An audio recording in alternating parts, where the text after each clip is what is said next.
जानते हैं acceleration is equal to होता है आपका rate of change of velocity. लेकिन यहां पे अगर आपका कोई सा भी एक फंक्शन अगर आपको एक्स का दे दिया जाए, आप लोग यहाँ पे कंफ्यूज हो जाएंगे। क्यों? क्योंकि आप तो जानते हैं कि वेलोसिटी का फंक्शन टाइम के रिस्पेक्ट में होगा और एक्सेलरेशन भी जो आएगा टाइम के रिस्पेक्ट में आएगा।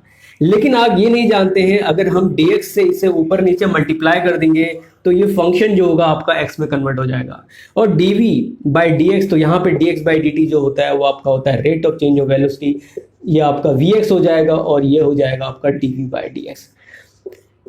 ये आपका फंडा है, ये शॉर्ट ट्रिक नहीं है, ये फंडे हैं कि जीरो से हम कैसे इंटीग्रेट होके हम यहाँ पे पहुंचे। ठीक है, तो अगर आपका वेलोसिटी एक्स का फंक्शन होगा तो कैसे हम आपका इसको एक्सेलरेशन को फाइंड कर सकते हैं। अब बच्चों को नहीं पता होता है इसमें। अब बच्चे सोचते हैं कि भैया हमने तो acceleration is equal to rate of change of velocity पढ़ा है तो तब उतना ही सॉल्यूशन होता है। ऐसा नहीं होता है भाई। फंडे, ये फंडे कहलाते हैं आपका। दूसरी चीज जिसको आप सबसे टफेस्ट क्वेश्चन कह रहे थे सरफेस टेंशन का, वो बेसिक क्वेश्चन था आपका, बेसिक क्वेश्चन। बस आप लोगों को थोड़ा स्पेसिफिक वेट का कॉन्सेप्ट नहीं पता था और एलिमेंट को इंटीग्रेट करना नहीं आता था। वो थोड़ा बहुत बेसिक आपकी मैथ्स होती है, ठीक है, वो सारी चीजें आपकी लाइव सेशन में क्लियर कराई जा रही हैं। जो बच्चे जुड़ना चाहे वो जुड़ सकते हैं। बाकी मैं इसके बारे में कुछ बात करने वाला नहीं हूँ। फिलहाल मैं यहाँ पे बताने वाला हूँ कि आखिर जब फिजिक्स का लेवल टफ होता है तो किन बच्चों को बहुत बेनिफिट मिलता है। ये आपका डिजास्टर इसलिए कह रहे हैं क्योंकि बच्चों को लग रहा है कि भाई कि हमारा क्या कहते हैं आपका जो कट ऑफ है हम कट ऑफ क्लियर नहीं कर पाएंगे, ये लग रहा है।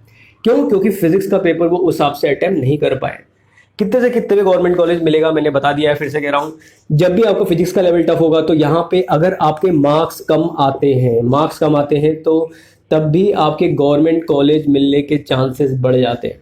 अब आप खुद बताइए, जब आपका यहाँ पे मार्क्स कम आ रहे हैं और कम मार्क्स में आपको गवर्नमेंट कॉलेज मिल रहा है, वो ज्यादा बढ़िया है या आपका 720 में से 630 640 में गवर्नमेंट कॉलेज नहीं मिल रहा है, वो बढ़िया? बताइए आप। कम मार्क्स में आपको गवर्नमेंट कॉलेज चाहिए या आपका इतनी ज्यादा रैंक इन्फ्लेट कर रही है आपका, इतने ज्यादा मार्क्स में 620 630 में गवर्नमेंट कॉलेज मिल रहा है, क्या चीज बढ़िया आप लोग? आप खुद बताइए, खुद बताइए भाई। मैंने बता दिया आपको बीडीएस, गवर्नमेंट बीडीएस कितने में मिलेगा आपका, ठीक है, आयुर्वेद कितने मिलेगा और आपका ये एमबीबीएस कितने में मिलेगा। इससे पहले वाले लेक्चर मैंने डिस्कस किया हुआ आपका, ठीक है। तो फिलहाल फिजिक्स ही एक सब्जेक्ट होता है जिसमें अगर आप लोग फंडे स्ट्रॉन्ग कर लें तो आप बहुत अच्छी रैंक बूस्ट अपनी कर सकते हैं। क्योंकि फिजिक्स, बायो, केमिस्ट्री और फिजिक्स, इसमें बायो तो स्टूडेंट कर लेता है, ठीक है, केमिस्ट्री भी कर लेता है। बायो में आप एनसीईआरटी के पीछे उठा के देख लीजिए, जितने भी ब्लू में आपका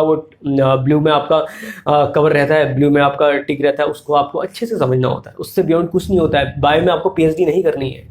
केमिस्ट्री भी आपकी एनसीईआरटी लेवल की आती है, लेकिन फिजिक्स ही ऐसा सब्जेक्ट होता है जिसमें आप लोगों को फंडे स्ट्रॉन्ग करने हैं। आप लोग शॉर्ट ट्रिक्स के पीछे मत भागिए, वरना आप लोग का कैरियर बर्बाद हो जाएगा। जो स्टूडेंट कहता है कि आपका शॉर्ट ट्रिक्स करिए या आपका फिजिक्स में ध्यान मत दीजिए, केमिस्ट्री और बायो करिए, वो आपका कैरियर चौपट कर रहा है। फिर से कह रहा हूँ, फिजिक्स की वजह से रैंक बहुत अच्छी बूस्ट करती है और स्टूडेंट इस बार समझ चुके हैं कि फिजिक्स की बहुत ज़्यादा इंपॉर्टेंस होती है।